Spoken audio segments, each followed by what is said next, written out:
Dear students, today we are going to study about the combustions. It means standard enthalpy of combustion. Combustion का मतलब बच्चों दहन से होता है. ऑक्सीजन की उपस्थिति में जब किसी को हम दहन करवाते हैं, जलाते हैं, तो combustion कहलाता है. तो यहाँ जो हम आपको पढ़ाने जाएंगे standard enthalpy of combustion, दहन के दौरान जो एंथैल्पी चेंज होती है उसे हम enthalpy change during the combustion कहते हैं. और standard enthalpy of the combustion का अर्थ यहाँ ये है अगर जब reactants product are in their standard state. Standard state का मतलब क्या है? कितने टेम्परेचर? 25 डिग्री सेंटीग्रेड टेम्परेचर और 1 एटमॉस्फेयर प्रेशर को हम क्या कहेंगे? स्टैंडर्ड कंडीशन कहेंगे. तो यदि हम इसको डिफाइन करें according to chemistry, the enthalpy change of 1 mole of substance which undergo the combustions known as the enthalpy of combustions.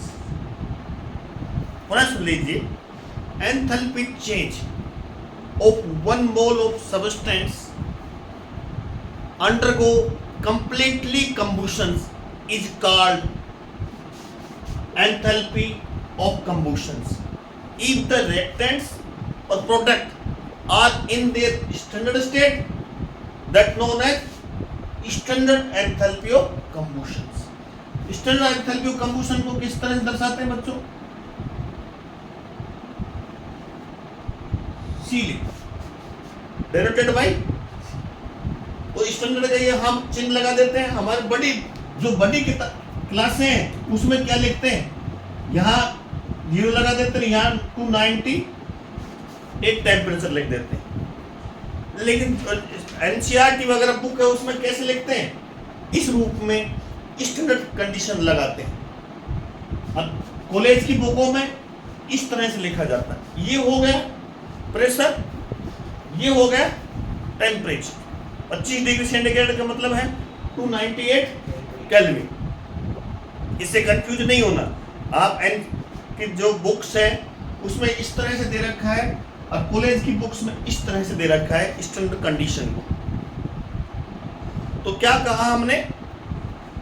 Enthalpy change of 1 mole of substance undergoes completely combustions is called enthalpy of कंबूशंस.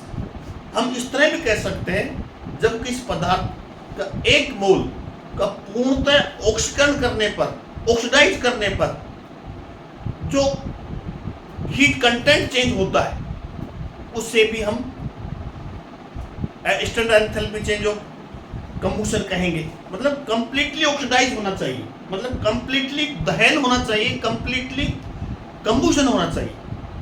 अब ध्यान दीजिए, एक example समझाइए.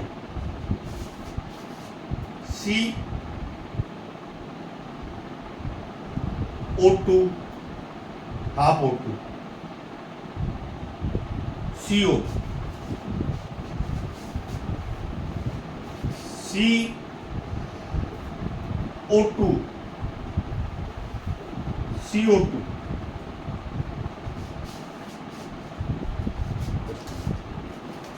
Completely.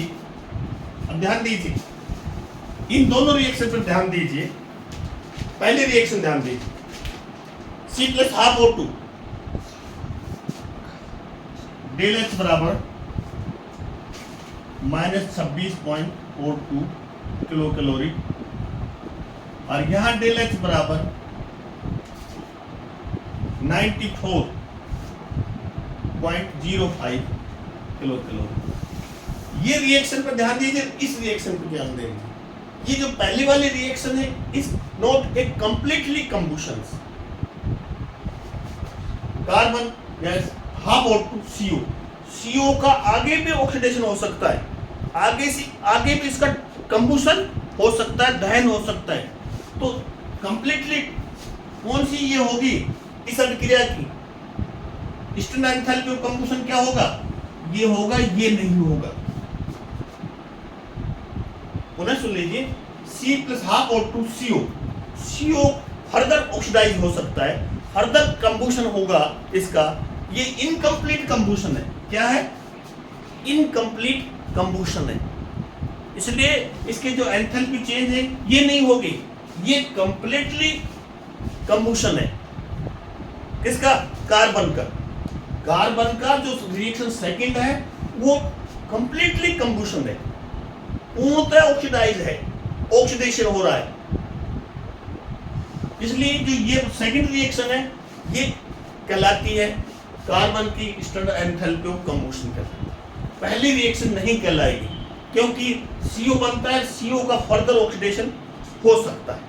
इसलिए हम परिभाषा में कह चुके कंप्लीटली कंबूशन होना चाहिए। Enthalpy change of 1 mole of a substance undergoes completely combustion, not the partially combustion, completely combustion. पूर्णतः दहन होना चाहिए, पूर्णतः ऑक्सीडाइजिंग होना चाहिए, ऑक्सीकरण होना चाहिए। क्लियर? एक और उदाहरण दीजिए।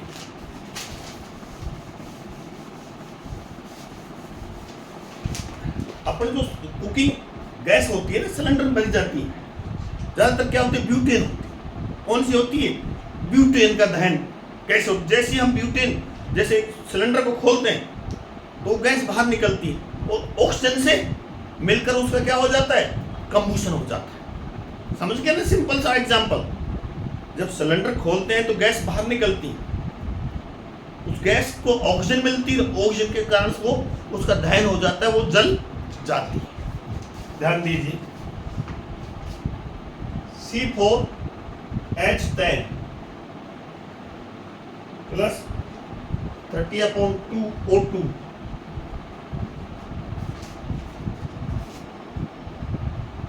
और CO2 5H2O, इसका है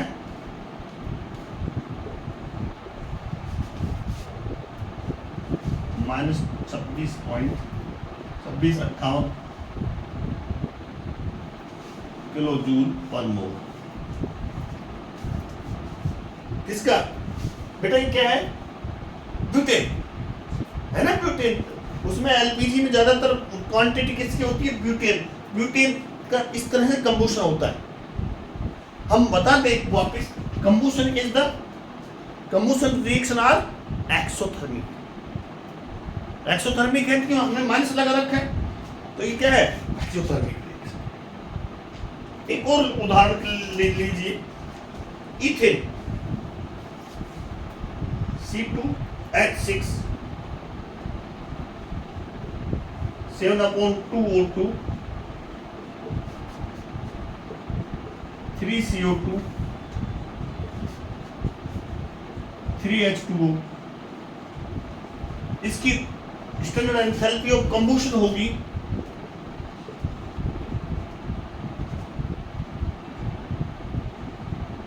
371.82 किलो कैलोरी। ओके, तो ये कुछ एग्जाम्पल थे किसके? कंबूशन की। कुल मिलाकर ये हम आपको समझा रहे हैं, कंबूशन कंप्लीटली होना चाहिए, इनकम्प्लीट नहीं होना चाहिए। तो ये था स्टैंडर्ड एंथैल्पी ऑफ कंबूशन। एक और छोटा सा टॉपिक हम आपको इसमें समाविष्ट करेंगे, पढ़ाने जाएंगे। अगला टॉपिक है हमारा enthalpy of atomization. Enthalpy of atomization simple सा है,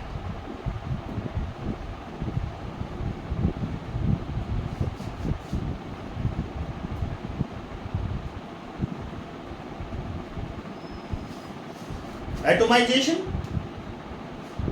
परमाणुकरण की एंथैल्पी। एंथैल्पी और एटमाइजेशन क्या है? ध्यान दीजिए इस पर। दिस इसमें चेंज हो गया बच्चों, एटम में डाई हाइड्रोजन किस में चेंज होगा? एटम। तो इससे जो एनर्जी वो हुई, दी गई एनर्जी, एटमाइजेशन में क्या होगा बच्चों? बॉन्ड ब्रेक होगा। बॉन्ड ब्रेक करने के लिए क्या करना पड़ेगा? हाइड्रोजन हाइड्रोजन बॉन्ड को क्या ब्रेक करना पड़ेगा। इसलिए क्या दी जाती है? इसमें ऊष्मा दी जाती है। इसमें ऊष्मा दी जाती है क्योंकि बॉन्ड को ब्रेक करना पड़ता है। तो इसकी atomisation enthalpy change 435.0 kilo joule per mole.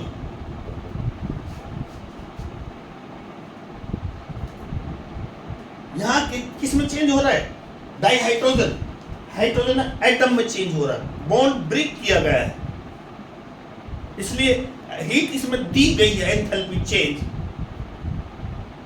of a 1 mole of bond breaking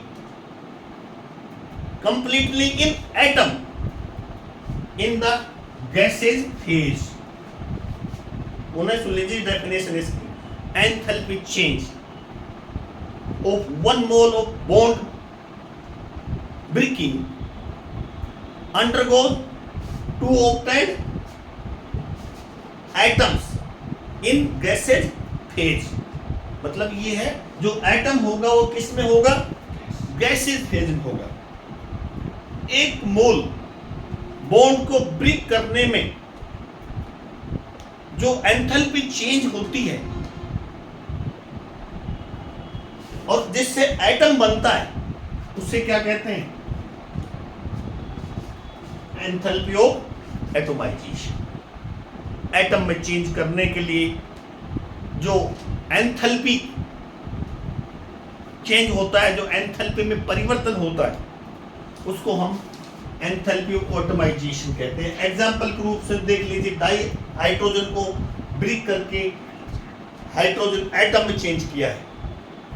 hydrogen atom जो प्रोडक्ट है वो किस स्टेट में है? Gases state, gases phase. एक दूसरा एग्जाम्पल इसे समझ लीजिए। इसको हम एक ध्यान दीजिए, इसको हम बॉन्ड डिसोसिएशन में कह सकते हैं ना, एंथैल्पी बॉन्ड इसको क्या कह सकते हैं?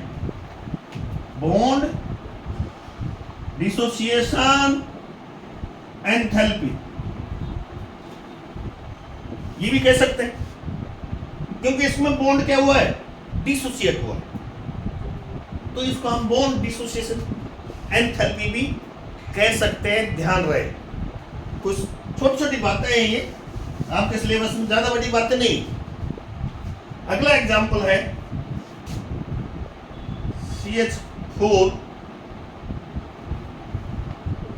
किसमें चेंज हो जाएगा? C और बच्चों और एटम में चेंज होगा नहीं भाई। इसी के दौरान जो एंथैल्पी ऑफ एटमाइजेशन क्या होगा इसका? यहां ए लिख देंगे। इसका मान होता है 1665 किलो जूल पर मोल।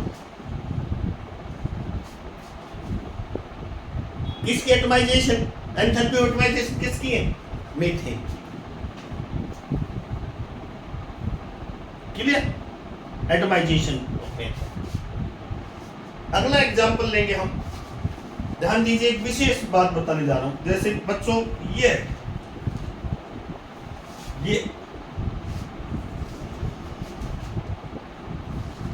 किसमें चेंज हुआ? ये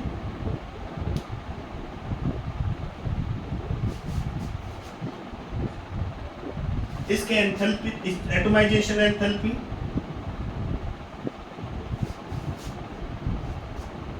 108.4 किलो जूल पर मोल। अब इसमें थोड़ा सा देख, कई बार क्वेश्चन पूछ लेंगे। यहां जो एंथैल्पी ऑफ एटमाइजेशन है, it the same for enthalpy of sublimisation, enthalpy of sublimation. क्यों? इसका क्या हो रहा है? सब्लिमेशन हो रहा है। उधरपातन हो रहा है। कई बार पूछ लेते हैं भाई नीट में आ जाएगा, जेई में आ जाएगा, अब ये रिएक्शन दे देंगे और 4 विकल्प दे देंगे। The enthalpy of atomization is the same the enthalpy of sublimation। इसमें कोई अंतर नहीं, जो इसकी एंथैल्पी ऑफ एटमाइजेशन है वही सब्लिमेशन की एंथैल्पी। ये थोड़ा सा मैंने थोड़ा हट के आपको इसका एग्जांपल देकर आपको बताया है। ठीक है, ये देख लीजिए 3 एग्जांपल दिए एंथैल्पी ऑफ एटमाइजेशन। तो आज हमने आपको पढ़ाया क्या, स्टैंडर्ड एंथैल्पी ऑफ कंबूशंस। और कंबूशन पुनः याद दिला दें, कंप्लीटली कंबूशन होना चाहिए, 1 मोल ऑफ सब्सटेंस। कंप्लीटली कंबूशन कह लीजिए या completely oxidisation of the substance of 1 moles, तभी हम उसको एंथैल्पी ऑफ कंबूशन कह सकते हैं। एग्जाम्पल से हमने समझाया था। और ये दूसरा समझाया आज हमने, एंथैल्पी एटमाइजेशन क्या है, सिंपल सा समझा।